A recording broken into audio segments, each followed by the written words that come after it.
Once again, good morning everyone. It is my privilege to welcome you all to today's mock parliament. Introduce our honorable chief guest, Mr. Rajkumar Gupta sir, a respected leader of full mark. He is a highly qualified professional with triple MA in English literature, political science and sociology, and also a law graduate. Swear in the name of God. That I will do. True faith and elegance. To the Constitution of India. To present the motion in front of the House. I, Nirmala Sitharaman, here in front of all the members of the Parliament, would like to propose the bill of revisiting Indian digital censorship laws, IT Rules 2021 and DPDP 2023. Those who are in the favor of motion may say aye. Aye. Those who are against may say nay. Nay. Clearly, ayes have it, ayes have it. Motion is passed for the discussion. To begin with, I'd like to thank Honorable Speaker Sir for giving me this opportunity to serve my views in front of all the members of the Parliament. In our era, we've replaced old, unconstitutional, unstructured and vague laws that kept India in notoriety for several years with the ones that are explicit, constitutional and structured like IT Rules 2021 and DPDP 2023. DPDP is India's first proper data privacy law that allows even a government department to be fined for toying with your data. Individuals have full control over their data. They can select, delete their data. Companies don't get to vote their data. Honorable Speaker Sir, Congress was the ruling party in India for over 67 years, yet they did not implement a single data privacy law. And now their concern regarding data privacy law has suddenly arisen. Upon the word C, they did try creating something that was utter confusion in the form of censorship. Their laws were so vague that India became notorious for it. Please. Thank you for this opportunity, Mr. Speaker. I would like to use my point of order and ask Ms. Sitharaman that if she is saying about serving or saving the people of the citizen, so citizen means the party or the people of India. Because We'll further move to our next speaker, Sauni Ghosh. धन्यवाद माननीय सभापति महोदय जो आपने मुझे बोलने का अवसर दिया। मैं आज इस सदन में आईटी रूल्स 2021 और डीपीडीपी एक्ट 2023 का स्पष्ट और ठोस विद्रोह करने के लिए खड़ी हूँ, जो कि ये कानून नागरिक की सुरक्षा नहीं करते बल्कि उन्हें नियंत्रित करते हैं। आईटी रूल्स 2021 के तहत सरकार किसी भी डिजिटल प्लेटफॉर्म को सिर्फ 36 घंटों में कंटेंट हटाने का आदेश दे सकती है, वो भी ऐसे आधारों पर जो अस्पष्ट और मनमाने हैं। क्या मॉडरेशन नहीं, ये दबाव डालकर सेंसरशिप कराना है। ये मीडिया की आवाज दबाने का खतरा पैदा करती है और पत्रकारों पर दबाव बनाती है। I would like to use point of information. Yes, you may please. Sir, miss Sayoni Ghosh आपने दो चीज बोली थी अपने स्पीच में कि बिना किसी रीजन के with in 36 hours government force कर सकती है प्लेटफॉर्म को किसी भी कंटेंट को रिमूव करने के लिए। But let me tell you, वो जब कंटेंट में डीप फेक हो, फाइनेंशियल फ्रॉड हो या फिर चाइल्ड अब्यूज से रिलेटेड हो, तभी वो ब्लॉक कर सकते हैं। दैट वन कोर्ट के ऑर्डर होने चाहिए। There are legal procedures, and in addition to that, the government doesn't get free access to your to citizens' data. There is a whole legal procedure. thank you. I'd like to represent my fellow committee member. I would like to answer this by saying that if they are talking about censorship and the removing of the content in 36 hours, then I would say that this is all again about saving their own government, because free speech of a fellow comedian in our country was taken in between of his show. Like detaining someone in between of show is such a great reaction, and he was convicted and taken to jail just because of some remarks which was satirical. Spoken sound. धन्यवाद माननीय सभापति महोदय जो आपने मुझे बोलने का मौका दिया। हमारी सरकार ने तो कम से कम करोड़ों लोगों के डेटा को बचाया है, और जो सोशल मीडिया में गलत चीजें डालते हैं अभद्र भाषा का इस्तेमाल करते हैं उन पर एक्शन लिया है। और अगर हमें ऐसी कोई चीज लगे जो किसी व्यक्ति द्वारा बोली गई है और वो गलत है या हमारे नेशनल सिक्योरिटी के खिलाफ है तो हम उन पर एक्शन लेंगे, चाहे कोई ना कोई छोटी सी बात क्यों ना हो। यही डीपीडीपी में भी लिखा गया है।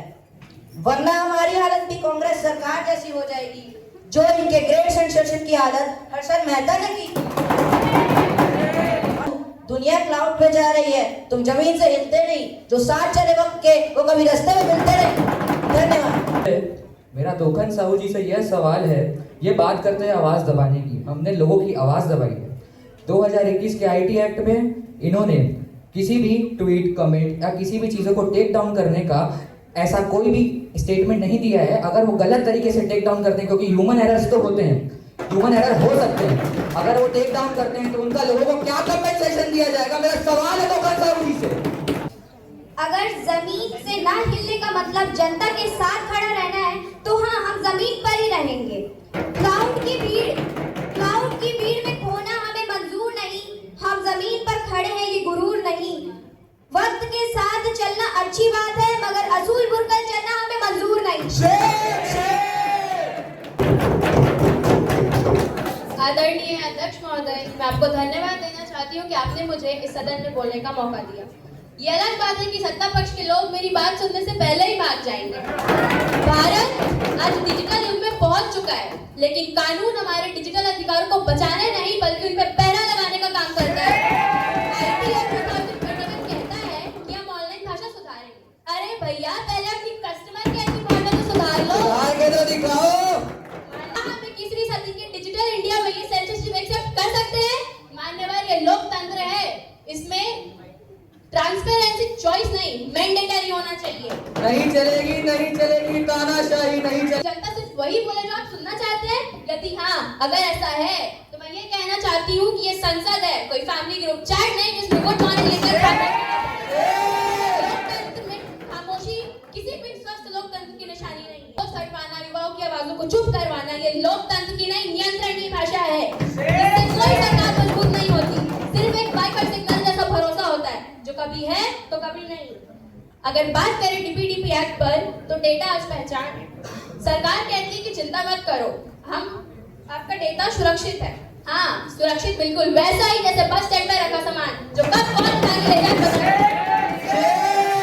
हम ऐसा कानून चाहते हैं जो डर नहीं, अधिकार दे, सुरक्षा दे, स्वतंत्रता दे, बिना किसी शर्त के, और लोकतंत्र को किसी एयरप्लेन मोड में ना डाले।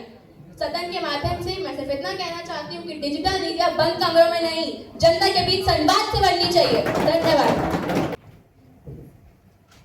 अध्यक्ष महोदय, प्रियंका जी ने डेटा प्रोटेक्शन की बात की, पर क्या उन्हें याद है 26/11 का इंसिडेंट जब टेररिस्ट ने वीओआईपी सर्विसेज और एन्क्रिप्टेड ईमेल्स का खुलेआम इस्तेमाल करके लोगों पर अटैक करवाया था? उस समय डेटा किस स्तर पर रखा था आपका, या फिर आपने बस स्टैंड नहीं बनवाया था? मेरे को फॉलो अप। उस टाइम पे हमारी सरकार डेवलप हो रही थी और हमने बाद में उसको इम्प्रोवाइज भी किया था। अगर बात करते हैं आतंक हमले की, तो पहलगाम, दिल्ली बॉम्ब ब्लास्ट और पुलवामा जैसे अटैक तो आपकी सरकार के अंदर। माननीय अध्यक्ष महोदय, मैं इन्हें बता देना चाहता हूँ, चूंकि इन्होंने मेरा नाम ही ले दिया है अपने भाषणों में, तो मैं इन्हें बता देना चाहता हूँ कि एक सरकार को पलने बढ़ने में और बड़े होने में 4 साल का वक्त काफी होता है। अब मैं खैर मान सकता हूँ इनकी गलती है, मैं मान सकता हूँ इनकी गलती है, इन्हें सरकार में भी आए तो जमाना हो गया। महोदय, ये बोलते हैं कि प्रयास करते हैं हम किसी आदमी, किसी व्यक्ति या किसी व्यक्ति के ट्वीट के, हम किसी आवाज को दबाने की कोशिश करते हैं, तो मैं इन्हें बता देना चाहता हूँ कि अगर सरकार की सुरक्षा, भारत देश के, हमारे लोकतंत्र की सुरक्षा के लिए अगर किसी व्यक्ति के किसी बात को दबानी पड़े तो देश के हित के लिए दबा देना उचित होता है। महोदय, ये भारत के संविधान तो गलती भी हो सकती है। मैं मानता हूं कि मौलिक अधिकार का हनन करना कांग्रेस की तो पुरानी आदत है। धर्मिणेव हि राष्ट्राणि धर्मेण कुले धने धर्मिणेव हितं प्राप्यन्ति सर्वे लोकाः समाहिताः। अर्थात राष्ट्र तभी मजबूत होता है जब नियम और मर्यादा दोनों हो। हस्तिनापुर में ये बात शास्त्रों ने समझाई थी, डिजिटल भारत में ये बात सर्वज समझा रहे हैं। जब नियम टूटते हैं तब राज नहीं अराजकता चलती है, चाहे युग कोई भी हो। माननीय अध्यक्ष महोदय, डिजिटल भारत में आज सवाल ये नहीं है कि इंटरनेट आजाद होगा या नहीं, सवाल ये है देश चलेगा संविधान से या कुछ multi billion dollar private companies के टर्म्स एंड कंडीशन से, जिसे आमतौर पर कोई पढ़ता भी नहीं है।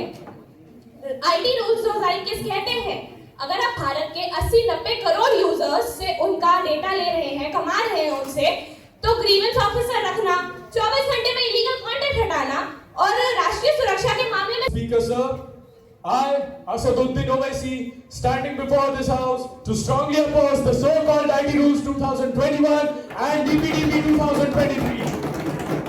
Speaker sir, the government keeps shouting about Digital India, but what it is creating is surveillance India, censorship India, and a controlled India, not a democracy, sir, not a democracy.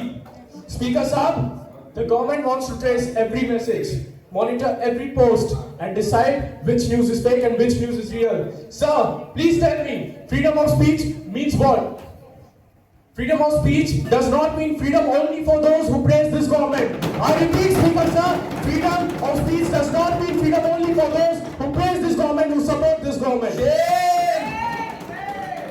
Sir, tell me, will this stop crime or will it create fear among the citizens? Speaker sir, every message becomes a potential crime and every citizen becomes a prime suspect. IT rule से सोचा था आवाज को mute कर देंगे, DPDP से सोचा था जनता को रूट कर देंगे। अरे सर, डेमोक्रेसी है डेमोक्रेसी, कोई वाईफाई नहीं जिसे पासवर्ड बदल कर कंट्रोल कर देंगे।